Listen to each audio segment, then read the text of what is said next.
Ladies and gentlemen, good day and welcome to Quess Corp Limited Q4 FY22 conference call hosted by IIFL Securities Limited. As a reminder, all participant lines will be in the listen-only mode and there will be an opportunity for you to ask questions after the presentation concludes. Should you need assistance during the conference call, please signal an operator by pressing star then 0 on your touch-tone phone. Please note that this conference is being recorded.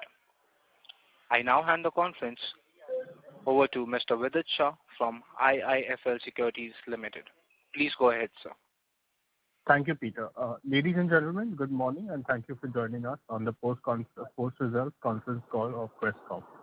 It's my pleasure to introduce the senior management of Quess who are here with us today to discuss the results. We have with us Mr. Guru Prasad Srinivasan, Executive Director and Group CEO, Mr. Ravi Vishwanath, CFO, Mr. Lohit Bhatia, President of Workforce Management, Mr. Pinakikar, President of Global Technology Solutions, and Mr. Sekhar Garisa, President of Emerging Businesses. We'll begin the call with opening remarks from the management team and thereafter we'll open the call for a Q&A session. I'd now like to hand over the call to Mr. Girish Sharma, DGM Investor Relations, to take proceedings forward. Thank you and over to you, Girish.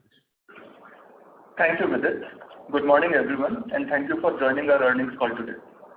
Please note that results and presentations are already uploaded on our website. Anything we say which refers to our outlook for the future is a forward-looking statement and must be read in conjunction with the risks that the company faces. These uncertainties and risks are included but not limited to what we have already mentioned in the prospectus filed with SEBI.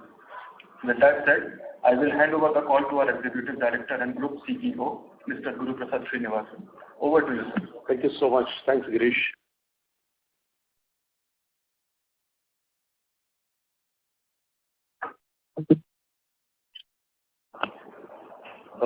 Let me start by briefly giving you an overview of the business.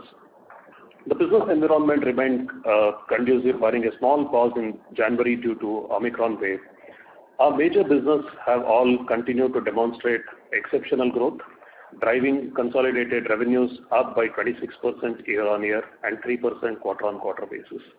We achieved the highest ever revenue of 13,692 crore and EBITDA for the quarter of 185 crore, once again signifying our execution capability. Our headcount grown larger, where we have closed the year about 473,000 employees on board. These are our FTEs, growing at 4% quarter-on-quarter. Please note this number does not include an additional 13,316 who were payrolled in the month of March but not on our rolls by end of the month. Our EBITDA from operations grew by 3% quarter-on-quarter. Our focus on cash generation continues to remain top priority with OCF to EBITDA conversion at 82% for FY22. However, our long-term OCF to EBITDA conversion target will continue to be at 70% going forward. Our sales engine continues to perform well. We acquired 307 new customers in Q4 versus 249 in Q3 22 and 142 a year ago. FY22 saw our cross-sell initiative across, gradually maturing into a sales culture. It just does not remain as an activity within every business leveraging our service platform to offer solution to our customers. We generated 70 opportunities across business, 38 existing accounts and 32 from new accounts, and generated a potential ACV of 532 crores. While those highlights at the company level, I would now like to take you all through platform-wise. To start with, let's look at the workforce management platform. The platform posted a revenue of 4% quarter-on-quarter growth and 28% year-on-year. EBITDA from operations grew by 17% quarter-on-quarter and 20% year-on-year. The major highlights are as follows. Our headcount across workforce management crosses 300,000 K. and an increase of 4% quarter-on-quarter and 19% year-on-year. General staffing headcount crosses 285K with the growth coming from retail, BFSI, logistic, and telecom, and these are the major drivers of our headcount growth in the year. General staffing added 71 new customers in the quarter, and the logo added throughout the year about 218 logos that the platform has added. The service continue to grow at an accounted for about 20% of gross margin. Our sourcing efficiency reached a new level, and we have hired 10,000 people internally in a month for the first time, which also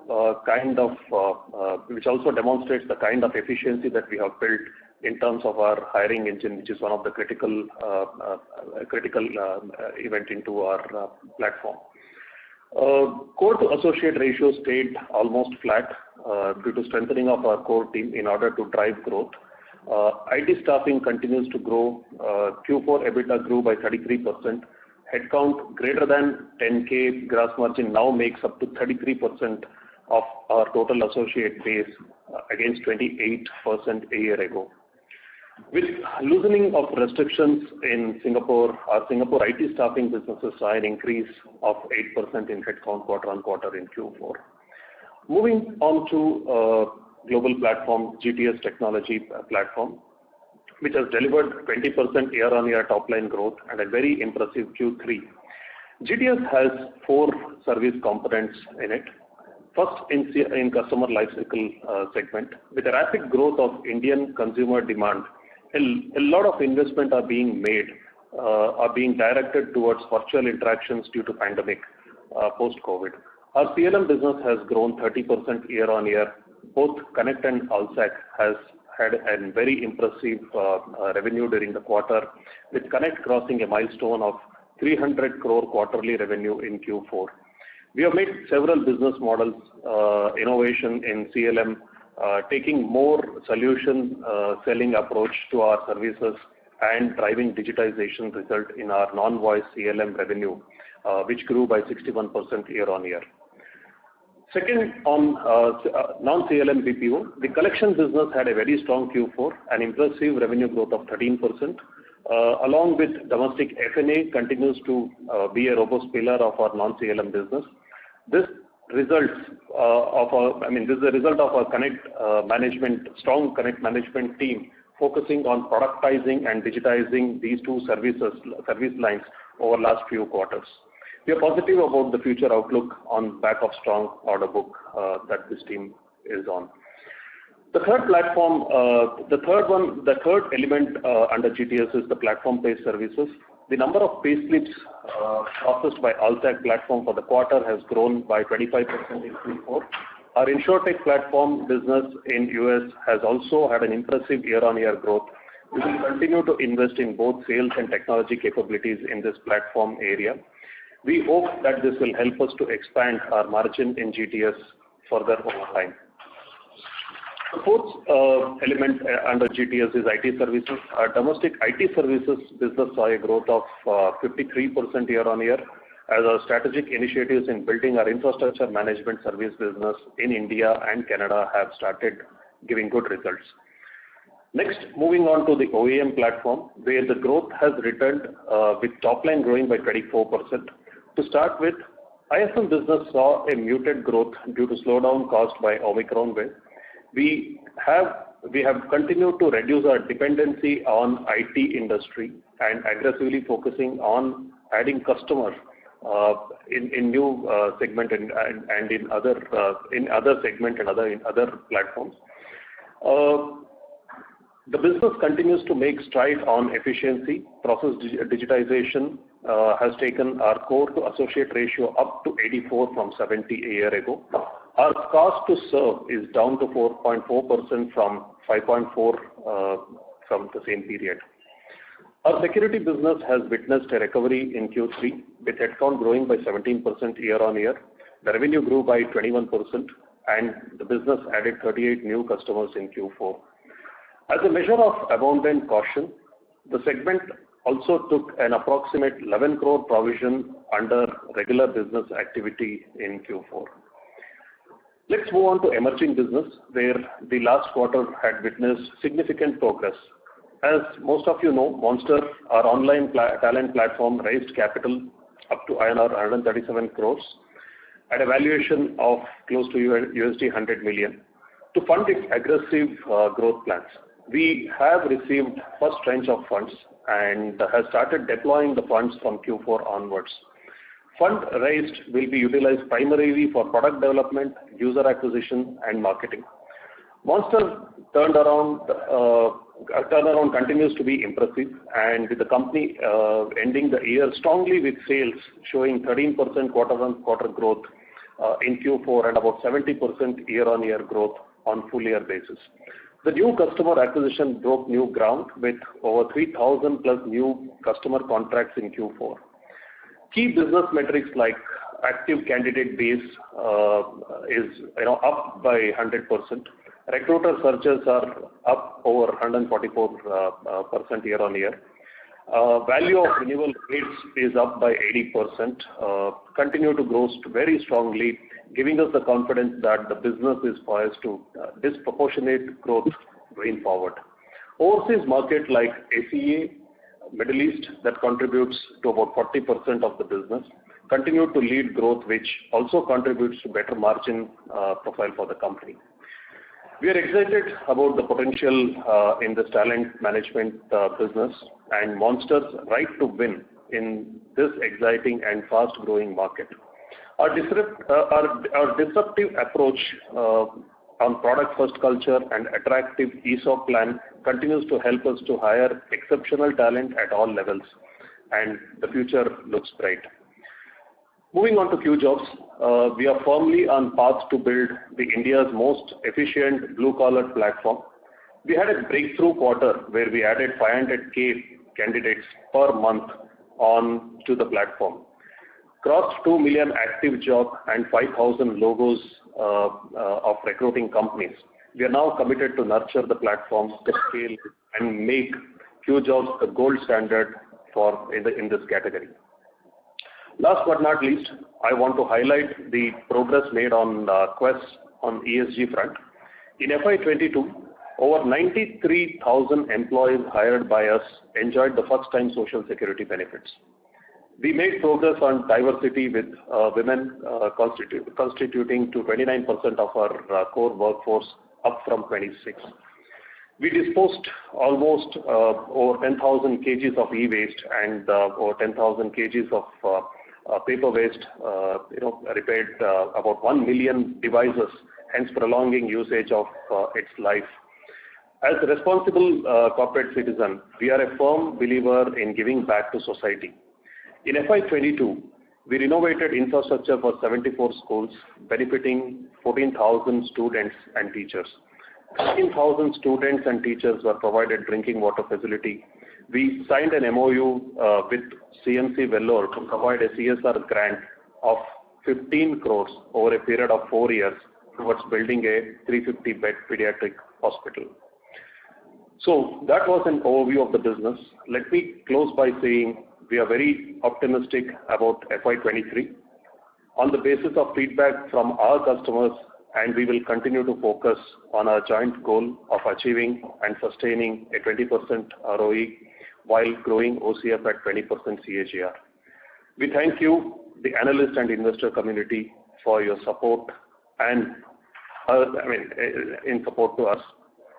I also take this opportunity to thank all my colleagues at Quess and board for a great support in my first quarter. Thank you so much, and Ravi, over to you. Thank you, Guru. Good morning, everybody, and hope all of you are keeping well. Before I get down to talking about the numbers, I must say that I've never felt more optimistic about the operating environment as we're currently seeing, and notwithstanding the delay in implementation of the labor codes. This is also a validation of the formalization of the Indian workforce is actually gaining momentum. The sentiment we are seeing is strong across all our business platforms, though we could be performing better in the operating asset management segment. Let me now walk you through the financial performance of the company. Our overall revenue in Q4 grew by 3% compared to the previous quarter and grew by 26% on a year-on-year basis. All these segments posted healthy growth numbers with workforce management, tech solutions, and the asset management platform growing by 28%, 22%, and 24% respectively on a year-on-year basis. Our EBITDA from operations in Q4 improved by 18% on a year-on-year basis and 3% on a quarter-on-quarter basis to rupees 285 crores. The EBITDA growth has been slower than revenue growth due to the following reasons. Our growth in the workforce management platform, led largely by general staffing business, has been faster compared to other businesses. And as we all know, the margin in the general staffing businesses is much lower than the others. There has been increased SG&A costs due to increased business activity coming back and our own investments in digital assets. The third reason being lower margin in my operating asset management platforms, driven by delays in offices reopening completely and ECL provisions of 11 crores during the normal course of business. Our operating cash flow to operating EBITDA conversion was 85% in Q4 and 82% for the entire year, comfortably exceeding the target of 70% that we have set for ourselves. Let me move on to segment-wise updates. Starting with workforce management. Our general staffing business continued to grow over 25% on a year-on-year basis and crossed the 285,000 headcount. Workforce management segment has showed 28% revenue growth, driven by general staffing 29% and bolstered by our IT staffing 62% and the selection business at 450%. EBITDA has grown by 20%,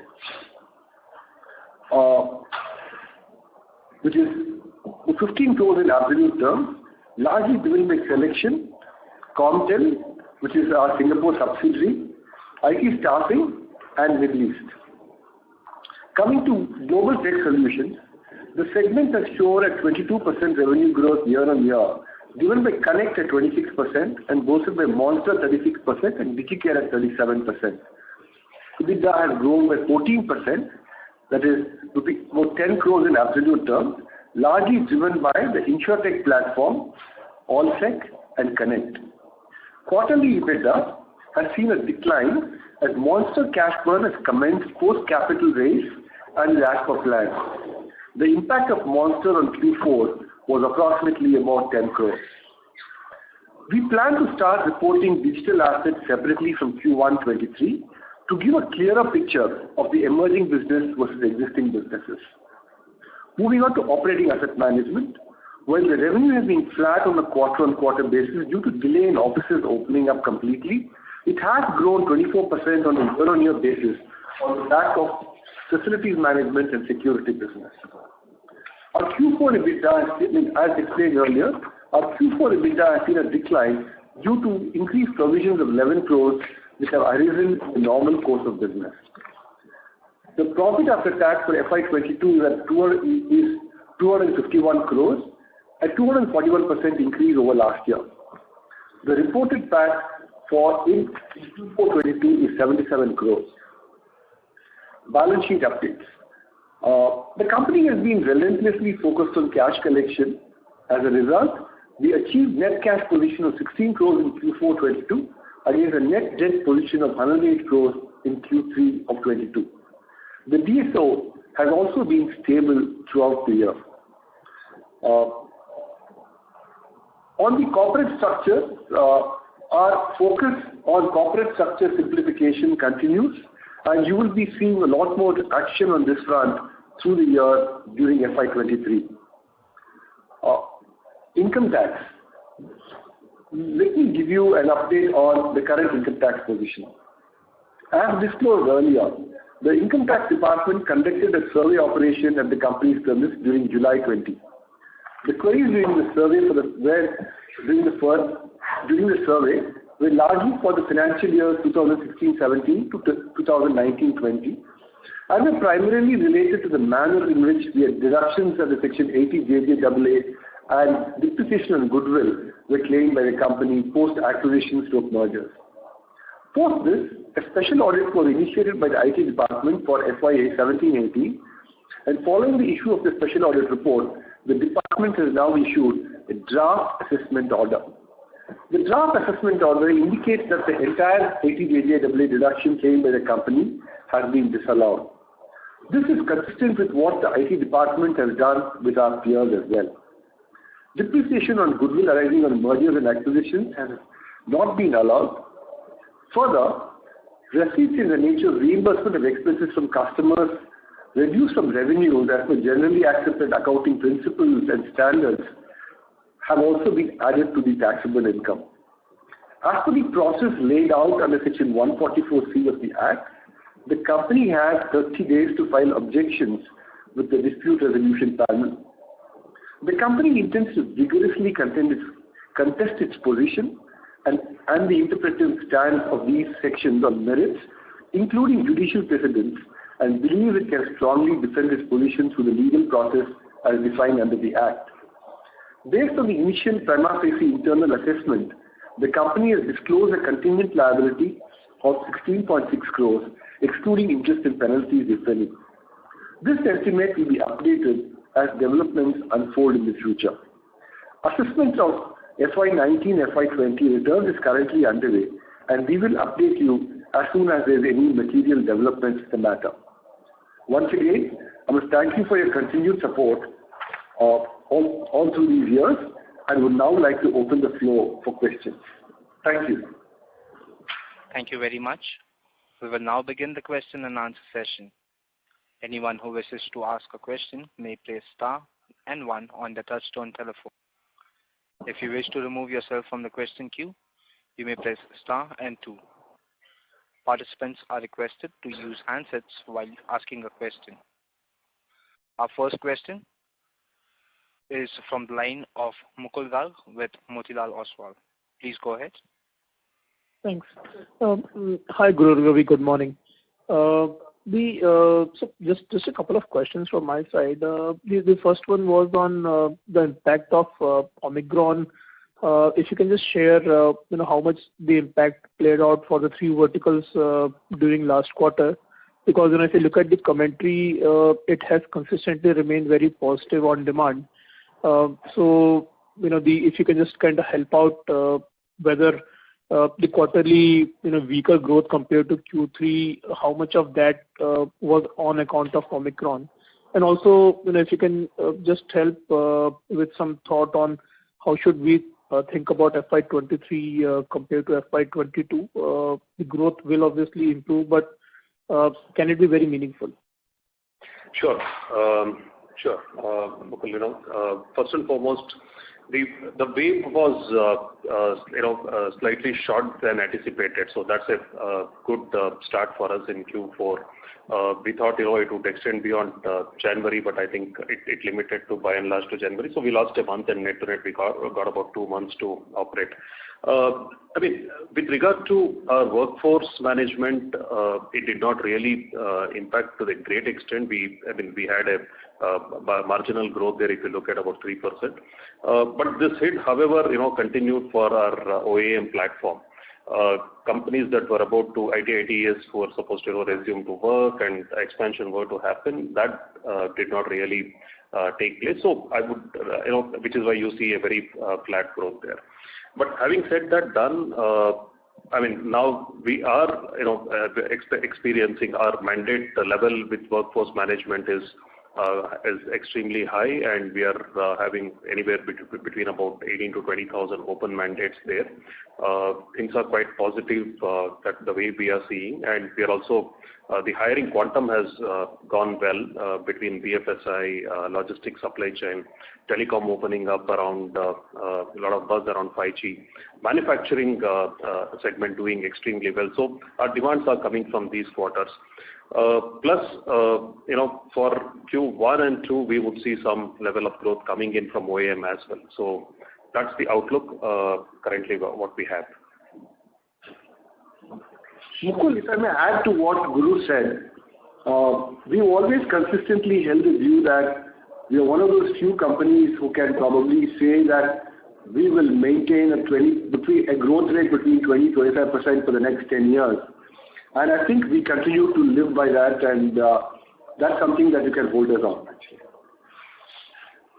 Sure, I appreciate that. The second question was, on the taxation part, the overall tax rate for FY22 was, about 28%, and that, obviously, as you guys disclosed, excludes the 80JJA, claim which you have done for about 200 crore. So, how should we, look at what really led to the higher taxation this year? And second, how should we think about the tax, policy going forward, especially given that the income tax department is obviously aggressively pushing back, and would you, like to take any buffer there?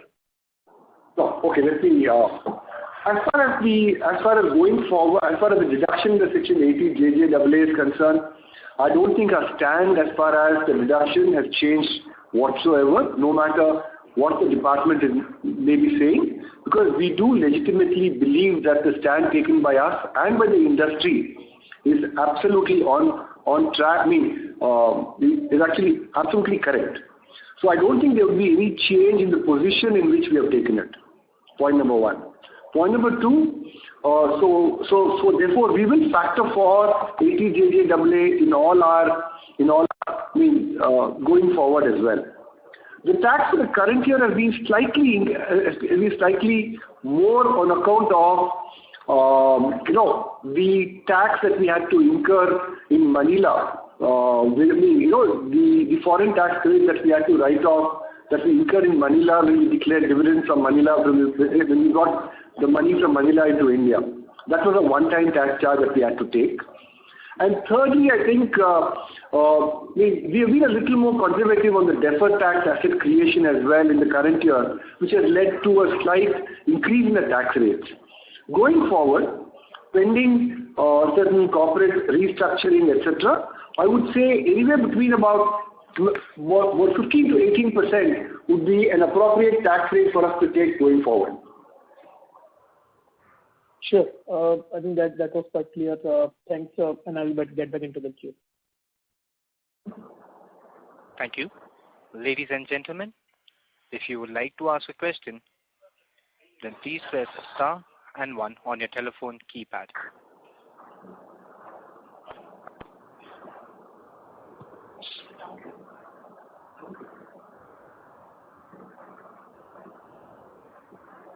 Our next question is from the line of Sanjay Awatramani with Envision Capital. Please go ahead. Yeah, good morning, and thank you for giving me this opportunity. So you've given this 15 to 18% of tax rate, so this will be from FY23, I mean this year itself? Yes, it will be from FY23 onwards. Yeah. Okay. And this 20 to 25% growth which you have mentioned, this is for revenue and profits, or what is this exactly, 20 to 25% for next 10 years? That's the revenue growth. Revenue growth, right? Yes. Yes. And anything on margins? I mean, if you can help us with that. I mean, I'm going to refrain from commenting on margins. Yeah. So you can probably estimate what the margins could be, because we work towards improving our operating leverage on a year-on-year basis. Okay.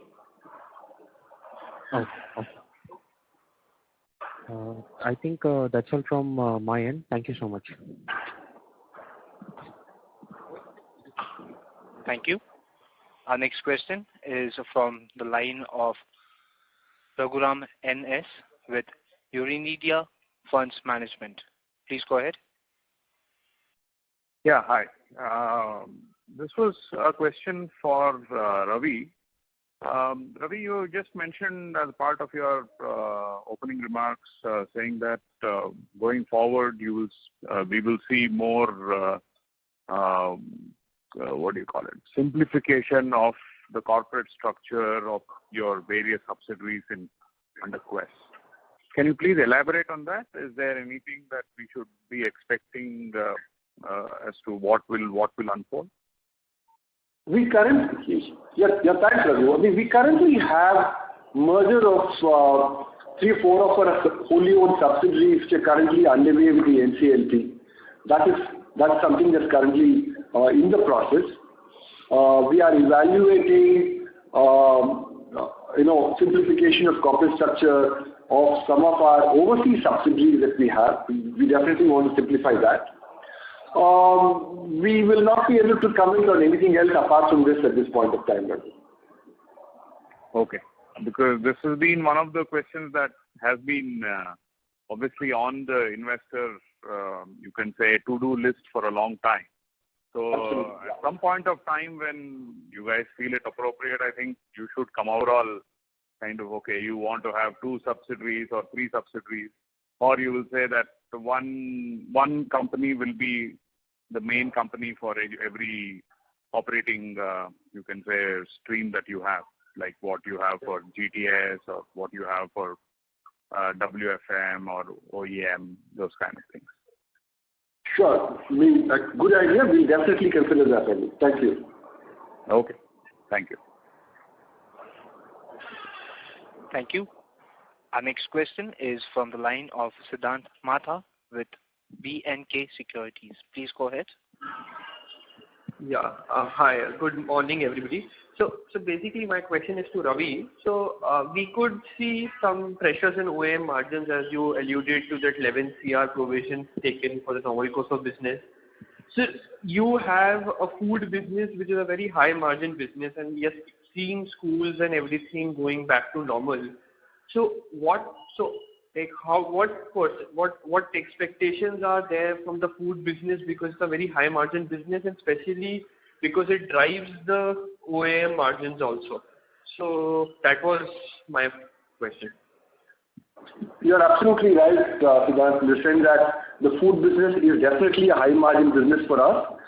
Q4 again was slightly impacted with the Omicron wave because some of the schools and colleges really opened up only in month 3, not in the first 2 months. So it was actually, it did impact us considerably. In fact, in Q4 and in and even during the year, we do believe that the food business should come back quite strongly in FY23. It is a high margin business for us, and some of the provisions that we took are with regard, are in the normal course of business with regard to certain other dues on which we've had some delays in collections actually. So I think we should be able to put this behind us and get back to doing business as usual going forward from Q1 onwards. Yeah, so basically we can assume the margins to go back to pre-COVID levels, or there might be some pressures in FY23 onwards in FY23 also in this. Our intent is clearly to take the margins back to pre-COVID levels as far as OEM is concerned. We do see some headwinds in the particular business, but we are working around it. Okay. Just to add, Siddhant, specifically to OEM, I think we also have some our own homework to be done. So we are shifting our, for example, there are direct and indirect businesses that we do. Indirect is where we work with larger players as secondary. So we are reducing exposure to our indirect and becoming more direct. Second, our acceleration in sales has to increase in that business, which we are putting all effort to ramp up our sales team, because our dependency from IT sector will have to completely take off, which was almost about 35% of our exposure to IT. And considering partial working or hybrid way of working, the things are going to change. So that is another set of activity that we are working for ourselves. Plus, we are bringing in a lot of digital initiatives which will enable us to bring our SG&A costs down. These are like site management or site survey, where we need not deploy too many people, but how can we do it much more efficiently and cost it right and cost it well, much quicker, faster to our customers. So these are few things that we are putting together to ensure as and when we step into this financial year, it's going to help us to accelerate this business better. And the second element under OEM is Terrier, which is our security business.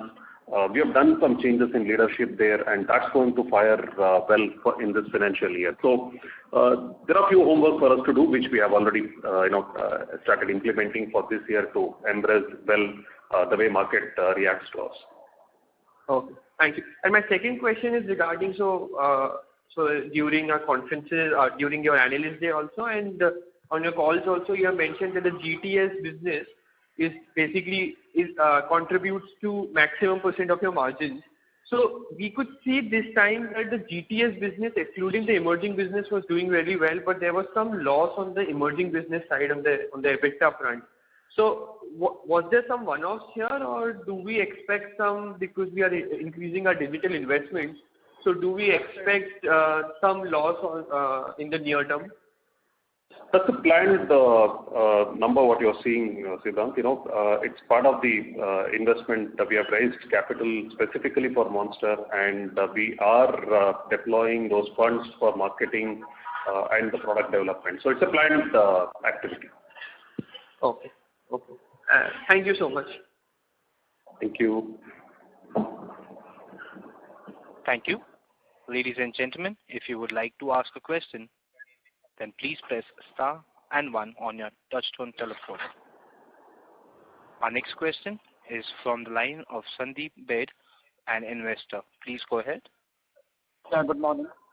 My question is on depreciation. I think on a quarterly run rate basis now it is spending above 200 crores, even if you exclude amortization, while our net block is about 500 odd crores. So if you can give some color on that, and what is it likely to trend going forward?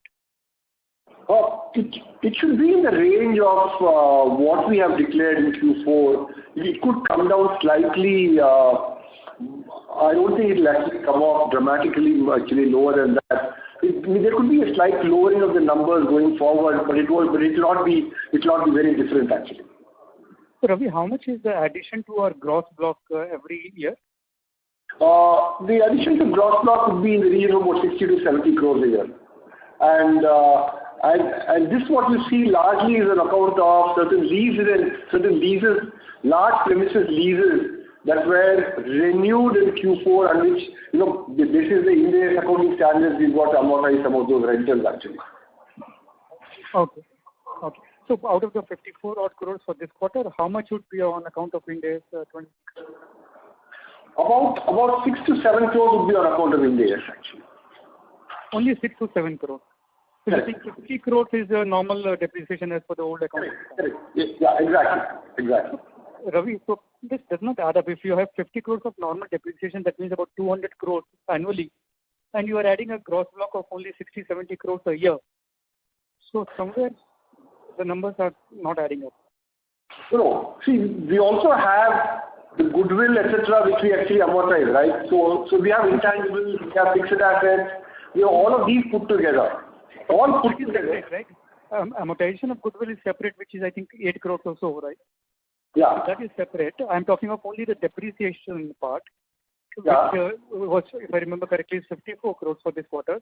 And if you remove the 6-7 crores on account of Ind AS, then you're left with about 48 crores, which at annualized will be 190 crores plus, while your gross block addition is only 60 to 70 crores.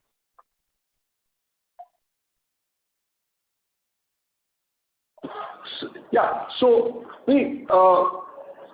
I'm not able to understand your question, so let me just take it offline with you, because this is actually in line with the asset block that we have, and it's consistent. The incremental amount that we've seen in this quarter is on account of the increased, the new lease rentals that we have taken, the new leases that we have signed.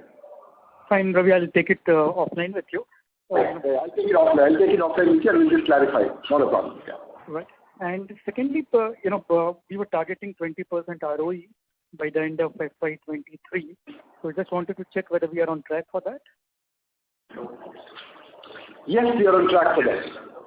That's actually without the burn in Monster, which is would mean that we are on track to the 20% ROE.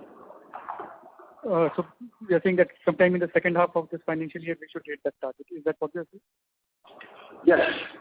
because like I said, Monster would be, we raised capital in Monster for increased expenditure on product development, sales and marketing for the year.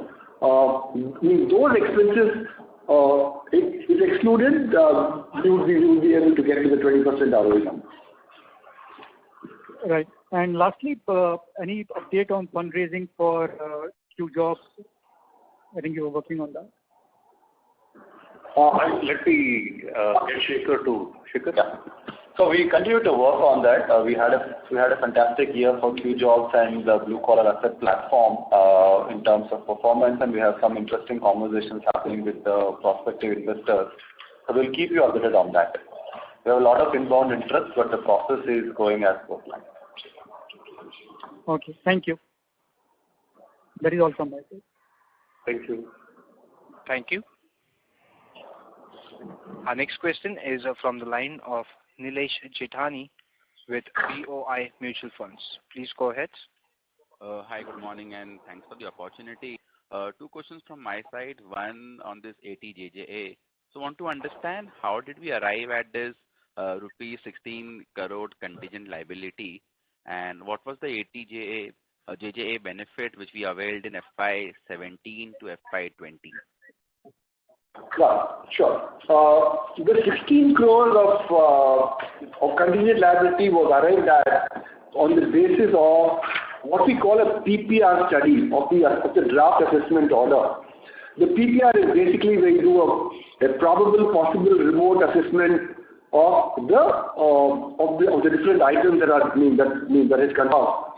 And this is that on a conservative basis, we felt that 16.6 crores is probably, where liability that might come on, that might come up. This is again a very, very conservative estimate, and we have to probably, this is something that we have probably done. And from 16-17 till 2021, the total ATJJA claim of the company is in the region of about 700 crores. Okay. So 700 crores, and which we claimed from FY16 to FY20. So broadly, on a 30% basis, number will work out to be much larger than the 16 crore number. No, this is only for the particular year for which the assessment order has been received. Even here, we do believe that our claim is absolutely valid and legitimate, and has been backed by legal opinions of experts in the field. Okay. Because when I see our estimated tax rate, effective tax rate, so for 16-17, this works out to be in the range of 30-34%. Only in 18-19-20, where 18-19 tax rates are in the range of 3% and 10%. Even if I include these 2 years' number, then also the number tax paid expected comes out to be a much larger number than 16 crore. So I wanted to understand how the number seems to be too conservative to be included as 16 crores in contingent liability. Is the assessment right? No, because so the way to look at it is the total liability. We do have MAT tax payments in those years also, right? You've not considered the MAT tax that we have paid. So after adjusting for the MAT tax payment of 41 crores in 17-18, the differential amount is about 16.6 crores. Okay. Got it. And second question. Yeah, can I go ahead? Hello. Go ahead, yeah. Second question was on the investments into Monster. So when I see our GTM business, EBITDA, X emerging businesses, the number is pretty high. But when we report it on a consolidated basis, when we include the emerging businesses, Monster, Q Jobs, etc., the number seems to be slightly lower. Say on a quarterly run rate, sometimes it is 8 crores also, effective Q4. So want to understand how should we look at this expenses going ahead? Any guidance on this or any color on this? What are we intending to expense on the emerging businesses? So to understand a steady state margin for the GTM business going ahead. You're absolutely correct. Like I said earlier, we will be reporting emerging businesses separately from Q1 onwards.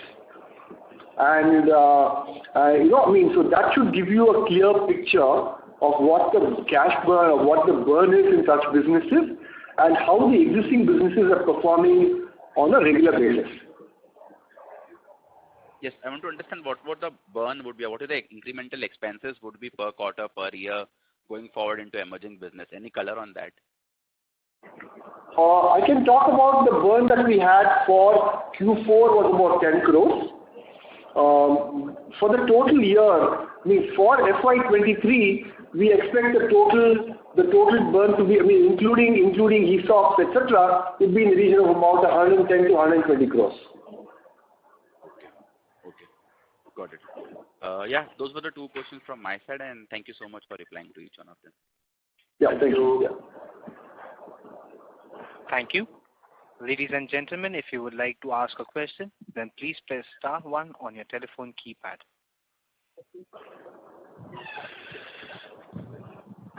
Our next question is from the line of Rushikesh Pise with Money Works for Me Financial Advisors. Please go ahead. Hello. Yeah, thank you for the opportunity and congratulations on the wonderful numbers. I just had a question that, in this foregone quarter, we have seen a change in the management wherein we saw the CEO, resigning. So I just wanted to ask, is there any change in the strategy by the new management that has come in, by the new CEO? Is there a new strategy that is in place, or is it more or less the same? So, Rishikesh, thanks for bringing this up. So, we had set our goals under 3 elements of Quess, starting from, customers, people, and investors. So, there's no change. We are, whatever we have committed, 20% ROE, our OCF growth remains same. And, as part of our investor meeting again on 29th, we have reiterated the fact. So, there is no change in strategy or there is no change in goal. All of that remains same. So, we are, at the moment, what we are doing is, we are continuing to, stay committed on all the parameters that we have put across. Plus, incrementally, we are working on the growth. In workforce management, we are setting up the growth. Plus, we are setting up the new future kind of streams like manufacturing, where we are penetrating more. Construction is another area where we are putting our efforts. So, overall, strategy remains, and we are continuing to focus on our growth. All right, thank you. That answers my question. Thank you. Thank you. Ladies and gentlemen, if you would like to ask a question, then please press star 1 on your telephone keypad. Our next question is from the line of Vidit Shah with IIFL Securities Limited. Please go ahead, sir. Hi, thank you. Just wanted if you could share some light on the margin expansion and workforce management. The margin expansion has been healthy year on year, but even quarter on quarter, it's better than what we had anticipated. So, what exactly has been the driver of this improvement? So one of the key driver there is our selection business.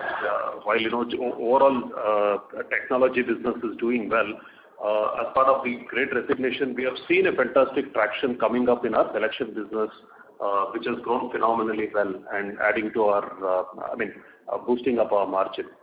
In fact, just to give you whatever we used to do annually, in terms of EBITDA for that business, we have done it in 1 quarter. So that has driven the margin expansion there.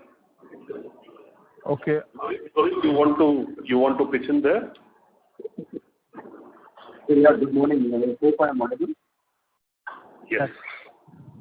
So I think there will be 4 things that you'll have to see as far as WFM is concerned whenever you see a margin trajectory.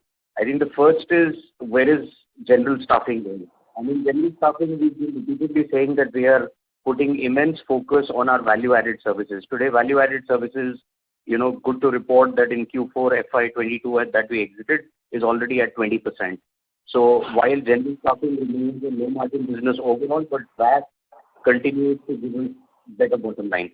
The second thing is, like Guru rightly said, we immediately realized about, post the first year of COVID, that there is a huge amount of tech spend happening. and we refocused both our IT staffing team as well as our IT selection and recruitment business. And under the two leaders, Kapil and Vijay, we've had immense growth there in that business as well. In IT staffing, we've expanded on the higher margin digital and niche segments, which today contribute 33% of our entire, high margin product, as well as, like Guru also rightly mentioned, that we've doubled our overall EBITDA from this book, which is IT professional recruitment and professional staffing. The third element for WFM always would be the color coming out of APAC. And within APAC, our largest unit is Singapore. As also mentioned in our commentary and the investor deck, Singapore has opened up in the Q4, and that has been good for us.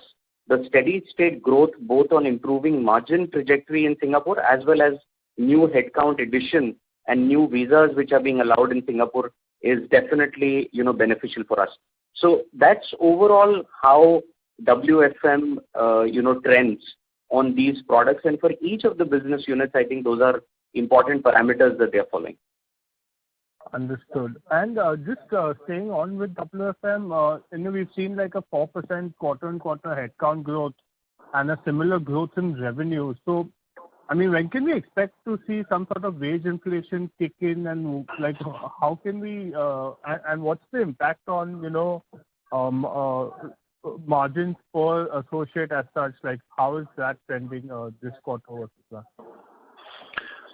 Wage inflation should not really impact the general staffing business because we follow a cost-plus model. And in most cases, our margins should be able to, the margins we earn should be able to take care of some basic wage revision, wage increases. But if the wage increases are very substantial, we'll also go back to our customers and seek an increase in our own fees that they have to pay to us actually. Understood. But I agree that it's a cost-plus model. So our margins for associates, stable quarter on quarter, and should we expect similar levels in FY23 as well, or will there be some sort of improvement given the strong demand witnessed across? We are always constantly working towards improving our margins. Even if it means 10 basis points, 20 basis points, whatever it is, given that we have such low base to work with, we're constantly working towards improving our margins in the general staffing and across all businesses that we actually operate in. And so therefore you will see some amount of productivity kicking in and margins going up over time.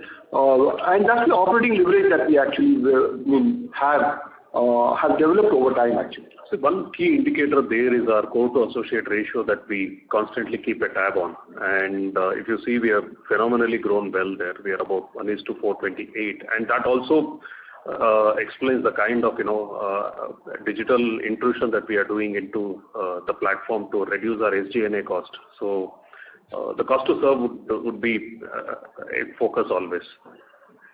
Okay. Understood. Thank you so much. Good luck. Our next question is from the line of Shyam Sundar Sriram with Sundaram Mutual Fund. Please go ahead. Yeah. Hi, sir. Good morning. Thanks for taking my question. So my first question is on the, so you've spoken about, client wins in the IFM segment, about 20 odd client wins quarter and 27 new logo addition in GTS per se. Generally, as a trend, I wanted to understand how to read these client wins per se, at least in the context of this OAM business. Should we think of each client can scale to an X amount of headcount per se?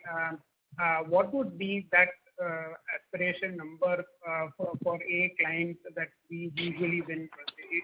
Any perspective that you can share? Sure. The way to read this is, there is a new contract that we sign. So when we are putting those numbers, that many number of individual contracts that get signed. Now, the way it works in this industry is the moment we sign a contract, there will be some level of deployment that would happen. not necessary that we start with 100% from day one, right? So there'll be partial deployment, and these would nurture over a period of quarters. So for example, whatever we have signed in 148 contracts last year, they would actually start coming into full blow after, say, 6 to 8 quarters. I mean, that's how to be read. So the number of incoming contracts will tell us the quality of revenue that is going to come over quarters to us. So that's how we measure. And of course, there will be few contracts which will ramp up quickly, and there will be few contracts which will gradually come into. But these are kind of hard-coded order book for us. So that's how we read internally. Sure, sir. So is there any average headcount per contract that we usually look at on a per contract basis? Not really, would not be, because each platform would have its own measurement of this. For example, when it comes to workforce, there will be an average headcount that we would be looking at. But when it comes to facility management, we'll be looking at the number of square feet that we are adding. When it comes to GTS, we'll be looking at number of seats, customer lifecycle management, number of seats that gets occupied. So the measurement is different by business. Would be happy to take you through in detail whenever if we can meet. So. Sure. Sir, the other question is on the OAM provision. While you did talk briefly on that, there was a 340 bits provision. What was it related to? Sorry, I didn't quite fully understand that part.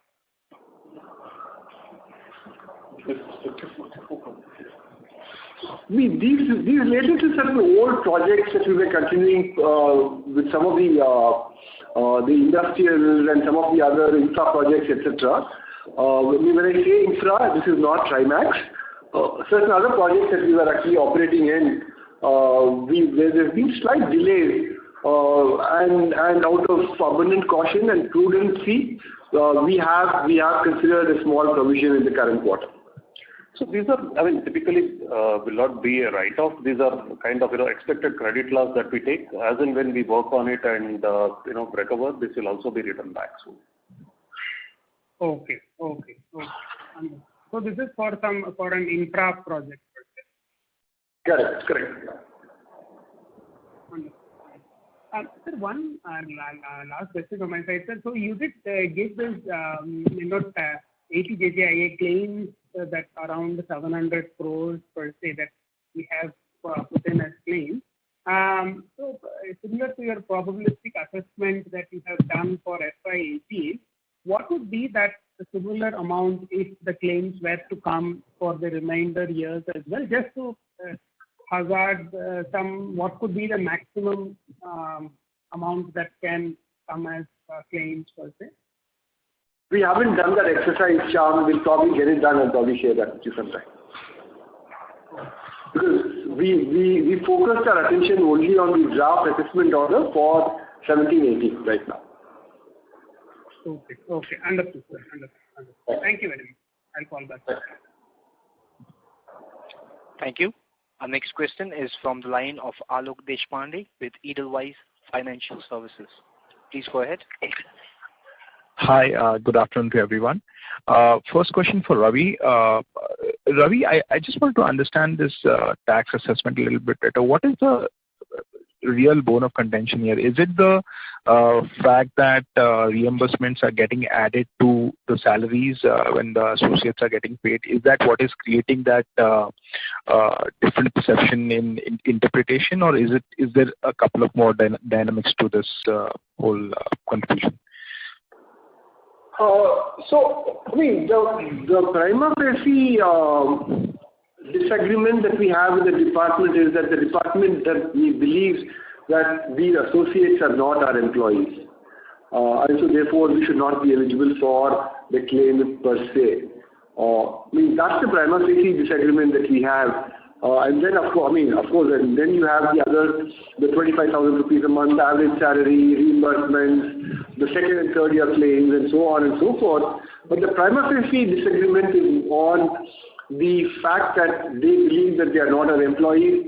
We have every reason to believe that they are our employees because we are the legal employer on record.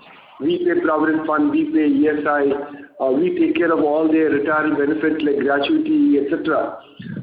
And we have made out a very strong case, which has been supported by very, very strong legal opinions as well, Alok.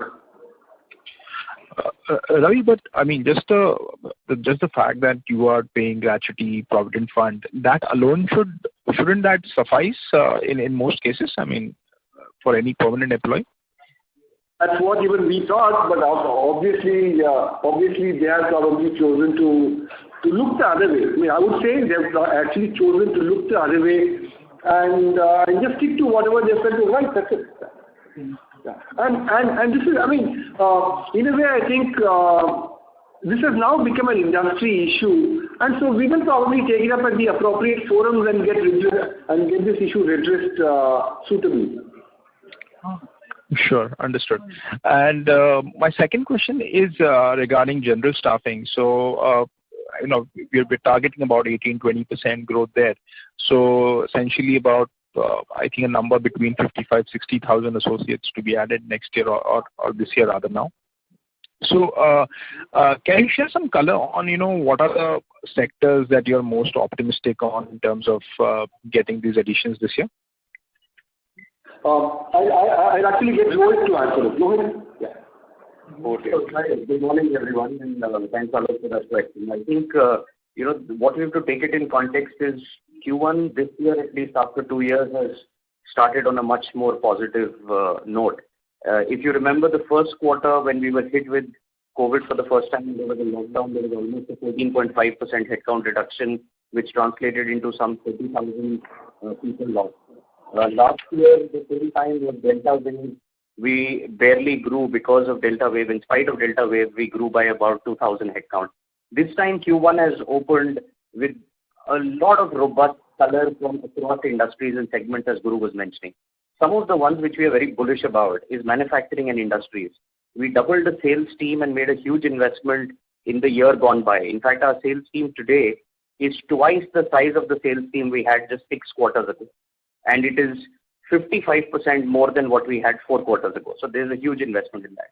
Second, as Guru mentioned, that there is construction. We are focused on that industry in a big way. The third is telecom, which is already a large industry for us and growing very well for us.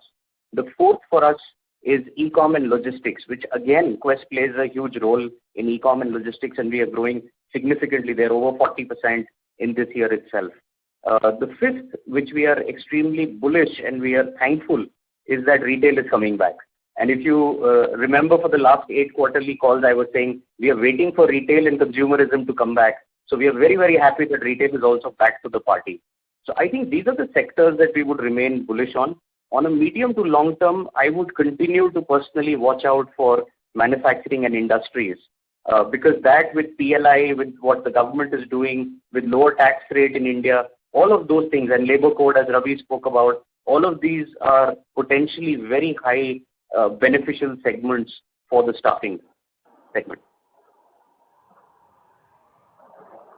Additional one on this e-commerce, are you seeing any signs of any pullback in staffing count there, given what's happening in the whole funding winter coming along and all those things?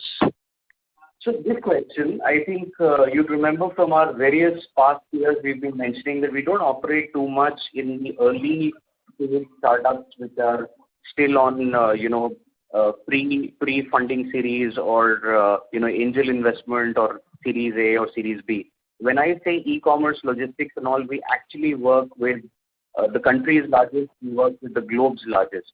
And our focus on customer acquisition has been, in fact, there are 3 levels of checks which happen before a customer actually gets added to the workforce management platform or for any matter, any platform within Quess. So we do a huge amount of due diligence. We don't go after a lot of small startups. So at the moment, we don't see that as an issue. For our Quess IT staffing business and Quess permanent recruitment business in information technology, in some ways we feel that the supply side, which was constrained, could possibly give us more candidates, and we'll be able to help navigate the great resignation which is happening. So in some ways, it could also be positive for us in times to come. Overall, Alok, our exposure to startup is extremely low, so as a group. Sure. Thank you, Guru. Thank you, Lohit, and thank you, Ravi, for all the responses. Thank you so much. Thank you. Ladies and gentlemen, that was the last question for today, and I would now like to hand the call back to the management for closing comments. Great. Thank you so much. Thanks for joining us. And all we can say, we are quite optimistic in terms of what we are hearing from our customers and the kind of experiences that we are going through in terms of things opening up across. So look forward for an upcoming great quarter, and look forward to talk to you all and meet you soon. Thank you. Thank you. On behalf of IIFL Securities Limited, that concludes this conference. Thank you for joining us, and you may now disconnect your lines.